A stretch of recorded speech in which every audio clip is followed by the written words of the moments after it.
নমস্কার সবাইকে, আপনাদের ফুড কিচেন ব্লগে অনেক অনেক ওয়েলকাম। কেমন আছো তোমরা সবাই? আশা করছি ভালো আছো।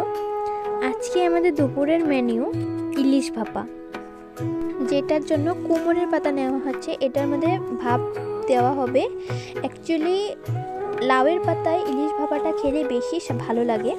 আমাদের বাড়িতে লাউয়ের পাতা নেই, কুমড়োর পাতাই ছিল, তার জন্য আমরা কুমড়োর পাতাটাই ইউজ করব। আপনাদের যদি আমাদের ভিডিওগুলো দেখতে ভালো লাগে তাহলে সাবস্ক্রাইব করে দেবেন এবং পাশে থাকা বেল আইকনটি ক্লিক করে দেবেন, যাতে আমাদের প্রত্যেকটি ভিডিও আপনাদের কাছে পৌঁছয়।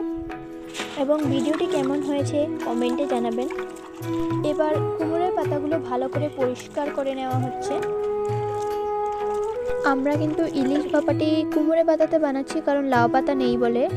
আপনাদের কাছে যদি লাউ পাতা থাকে তাহলে অবশ্যই লাউ পাতাতেই বানাবে। কুমড়ো পাতা থেকে বেশি স্বাদ লাউ পাতাতে আসে, তো লাউ পাতা দিয়েই বানাবে। মা আগে থেকেই গরম জল বসিয়ে দিয়েছে, কারণ ভাপা দেবে বলে।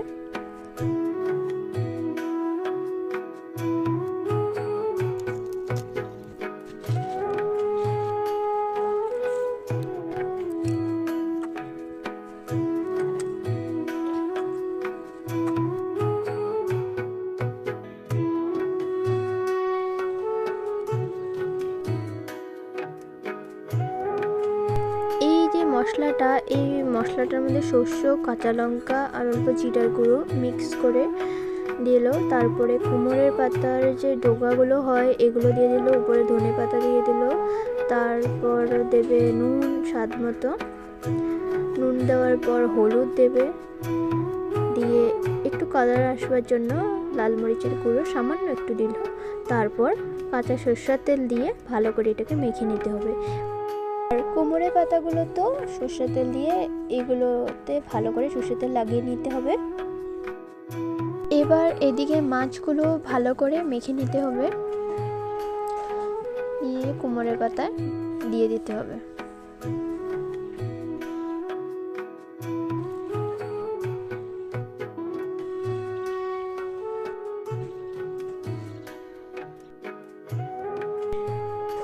তারপর কুমড়োর পাতাগুলো ভালো করে বেঁধে নিতে হবে। আমি বেঁধে নিচ্ছি, কারণ পাতাগুলো অনেক বড়, তো এটা বাঁধতে একটু অসুবিধা হচ্ছে বলে আমিও হেল্প করে দিচ্ছি। এবং বন্ধুরা, এটা আমাদের নিউ ইউটিউব চ্যানেল, তো আপনারা সাপোর্ট করবেন যাতে আমাদের চ্যানেলটা আরও এগিয়ে যায়। আমরা তো ভিডিও করছি, কেমন করছি না করছি এগুলো বলবেন না, এবং পাশে থাকবে আমাদের, যাতে আমরা আরো ভালো করতে পারি। এদিকে আমাদের কুমড়োর পাতাটা বেঁধে নেওয়া হয়ে গেছে, সুতো দিয়ে ভালো করে বেঁধে নেব।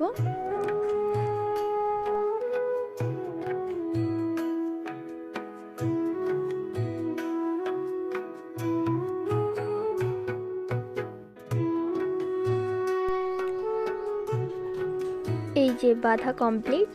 এবার এটা ভাপে বসিয়ে দেব। ভাপে তো বসিয়ে দিলাম, কিন্তু মা বলল না, এগুলোর মধ্যে কলা পাতা দিতে হবে, কারণ যেই গামলাটাতে বসিয়েছি এটাতে বেশি ফুটো, তো অল্প আস্তে আস্তে ভাপটা যাতে আসে তার জন্য কলা পাতাটা দেওয়া হয়েছে, যাতে মাছগুলো ভিতরে ডোগা সব কিছু ভালোভাবে সিদ্ধ হয়ে যায়, তার জন্য কলা পাতাটা দেওয়া হয়েছে। কিছুক্ষণ ভাপ দেবার পর এটা হয়ে গেছে, এই যে নামিয়ে নিল। এটা কিন্তু অনেকটাই ভালো হয়েছে দেখতে এবং খেতেও। কুমড়োর পাতা তো খুবই ভালো হয়েছে, কিন্তু যদি লাউ পাতা হতো না তাহলে আর একটু বেটার হতো, কিন্তু নেই, এখন কি করা যাবে। তো কুমড়োর পাতাতেই বানানো হয়েছে। নেক্সট টাইম ট্রাই করব যে যাতে লাউ পাতায় বানাতে পারি। অনেকটাই স্বাদ হয়েছে, খুবই ভালো। আপনারা ঘরে ট্রাই করে দেখবেন এবং রান্নাটি কেমন হয়েছে সেটি কমেন্টে জানাবেন। ধন্যবাদ।